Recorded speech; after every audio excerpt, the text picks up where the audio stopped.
Jakarta, 21 Oktober 2025. Indonesian Basketball League menggelar workshop home and away, sekaligus sosialisasi guideline musim 2026 di kantor FIBA Indonesia, Jakarta.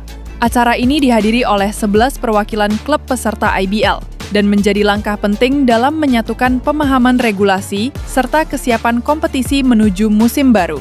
Dalam kegiatan ini, IBL memaparkan secara detail panduan pelaksanaan format home and away, mulai dari standar venue, pencahayaan, area media, broadcasting, hingga fasilitas pendukung lainnya. Selain itu, juga dibahas pembaruan regulasi pemain dan koordinasi operasional pertandingan. Senior Competition Staff IBL Gracia Ken menjelaskan bahwa workshop ini bertujuan agar seluruh klub dapat menjalankan pertandingan dengan standar profesional dan konsisten di setiap kota penyelenggara. Para peserta pun aktif berdiskusi mengenai kesiapan venue masing-masing. Perwakilan Pacific Cesar Surabaya Yusak Harod menyebut bahwa format home and away membawa banyak manfaat bagi klub, termasuk peluang meningkatkan dukungan dari sponsor lokal. Hal senada juga disampaikan manajer Satya Wacana Salatiga Dodi Tripurnomo, yang menilai bahwa format ini membuka peluang baru bagi klub untuk menambah sponsor sesuai regulasi baru yang dipaparkan dalam workshop. Sementara itu, manajer Pelita Jaya Jakarta Adi Pratama mengapresiasi penjelasan teknis yang diberikan IBL, terutama terkait kebutuhan venue dan peraturan pertandingan. Melalui kegiatan ini, IBL berharap kolaborasi antara operator liga dan klub bisa terus meningkat demi menghadirkan musim 2026 yang lebih kompetitif, profesional, dan tentunya memberikan pengalaman terbaik bagi para penggemar IBL. Raja Wali Medan terus berbenah menyambut IBL musim 2026. Setelah resmi merekrut Jason Prawira, kini Raja Wali kembali membuat gebrakan dengan mendatangkan Gede Elgi Wimbardi. Pemain asal Denpasar ini akan memasuki tahun ke-6 dalam karir profesionalnya, dan Raja Wali menjadi klub keduanya di Liga. Elgi resmi menyeberang dari zona waktu Indonesia Tengah ke zona waktu Indonesia Barat, setelah klub sebelumnya, Bali United Basketball, dipastikan tidak ikut berkompetisi musim depan. Sebelum namanya dikenal lewat Bali United, Elgi sempat 2 musim membela Indonesia Patriots di tahun 2022 dan 2023 dengan mencatatkan rata-rata 5,8 poin, 2 rebound, dan 2 assist dalam 29 pertandingan musim 2023. Namun saat pindah ke Bali United, performanya sempat menurun. Di musim 2024 di bawah asuhan Anthony Garbelotto, ia hanya tampil 15 kali dengan rata-rata 5,5 menit bermain per laga. Kebangkitannya mulai terlihat di musim 2025. Setelah pelatih I Gusti Rustawijaya mengambil alih, menit bermain Elgi meningkat jadi 18,1 menit per game dengan kontribusi 6,8 poin, 1 rebound, dan hampir 2 assist per pertandingan. Raja Wali tampaknya melihat potensi besar dalam diri Gede Elgi. Sebagai seorang point guard dengan mobilitas tinggi, Elgi bukan hanya punya kemampuan playmaking, tapi juga solid dalam pertahanan. Dengan kedatangan Gede Elgi, Raja Wali Medan semakin siap menghadapi persaingan ketat di IBL musim 2026. Cedera tampaknya kembali menjadi momok besar bagi Valentino Wuwungan. Masa depannya di IBL kini semakin dipertanyakan, setelah Borneo Hornbills memutuskan untuk tidak memperpanjang kontraknya yang berakhir pada bulan Oktober ini. Valentino, atau yang akrab disapa Tino, sudah 2 musim terakhir membela Borneo. Namun klub tampaknya mulai kehilangan harapan untuk melihatnya kembali ke lapangan. Pasalnya, Tino masih berjuang melawan cedera serius, ACL rupture dan meniscus tear, yang mengharuskannya menjalani operasi dan masa pemulihan yang panjang. Di tahun pertamanya bersama Borneo, ia memberikan kontribusi solid dari bangku cadangan, terutama saat tim masih ditangani oleh Coach Ismail Tan.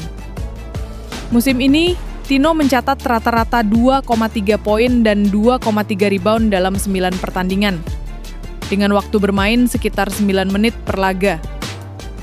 Ia sempat terlibat dalam skema pertukaran pemain antara Borneo dan Hang Tuah Jakarta, yang akhirnya membawa Daniel Wenas ke Borneo. Namun sayangnya, Hang Tuah juga tidak sempat memainkan Tino karena cedera yang belum pulih. Dan di akhir musim, Justru Daniel Wenas yang berhasil memberikan kontribusi besar untuk Borneo.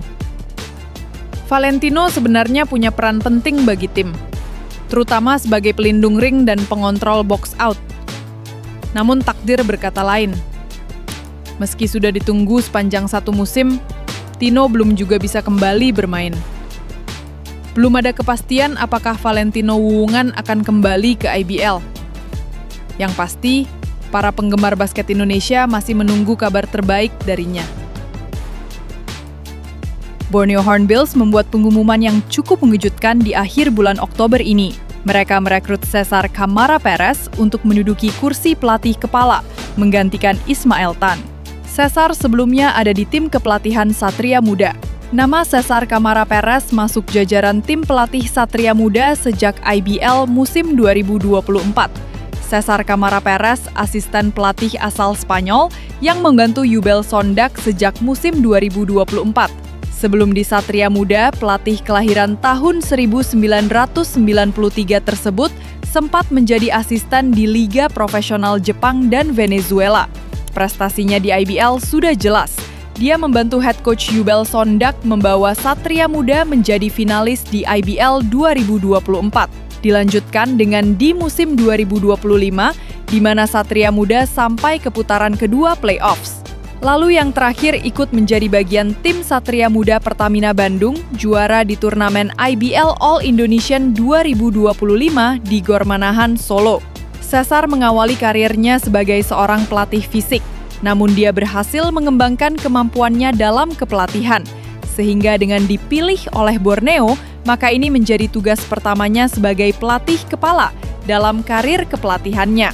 Menariknya lagi, Borneo rupanya tidak mengalihkan pandangan dari Satria Muda, karena sebelumnya mereka dipimpin oleh Ismael Tan, yang notabene juga mantan asisten pelatih Satria Muda. Kita tunggu saja apakah Cesar Camara Perez mampu membangkitkan Borneo dari keterpurukan. Kabar baik datang untuk para PJ Holic. IBL Locals MVP 2025, Agassi Yeshe Goantara, dipastikan tetap berseragam Pelita Jaya Basketball Jakarta untuk musim 2026. Keputusan ini tentu jadi kabar menggembirakan, mengingat performa Agassi terus meningkat di musim lalu. Sejak bergabung dengan Pelita Jaya pada tahun 2021, Agassi menunjukkan perkembangan luar biasa, meski sempat absen di musim 2022 karena bermain di luar negeri. Di bawah arahan Coach Justin Tatum, Agassi tampil menonjol sepanjang musim 2025. Dalam musim reguler, ia mencatat rata-rata 10,3 poin, 3,3 rebound, dan 1,9 assist per game, yang akhirnya mengantarkannya meraih gelar pemain lokal terbaik IBL 2025. Tak hanya itu, Pelita Jaya juga tampil dominan di musim reguler dengan rekor 23 kemenangan dan hanya 3 kekalahan. Sebelumnya, Agassi turut menjadi bagian penting dalam skuad Pelita Jaya yang berhasil menjuarai IBL 2024 dengan kontribusi konsisten sepanjang playoffs. Kalau melihat statistiknya, peningkatan Agassi dari musim ke musim begitu signifikan. Dari pemain pendukung, kini ia menjelma menjadi salah satu pilar utama Pelita Jaya, sekaligus simbol kerja keras dan konsistensi. Agassi sendiri sudah 2 kali mengangkat trofi juara IBL. Pertama bersama Setapak Jakarta di musim 2018-19, dan kedua bersama Pelita Jaya di tahun 2021-2024. Setelah sempat berkarir di luar negeri, ia kembali dan menjadi bagian penting dari kebangkitan Pelita Jaya. Dengan perpanjangan kontrak Agassi, arah Pelita Jaya di musim 2026 semakin jelas. Mereka siap merebut kembali gelar juara yang musim lalu lepas ke tangan Dewa United Banten. Apalagi sebelumnya, mereka juga sudah memperpanjang kontrak Jerome Anthony Bin Jr., MVP Finals IBL 2024. 2 bintang utama tetap bertahan, tanda bahwa Pelita Jaya siap bangkit dan kembali berburu gelar.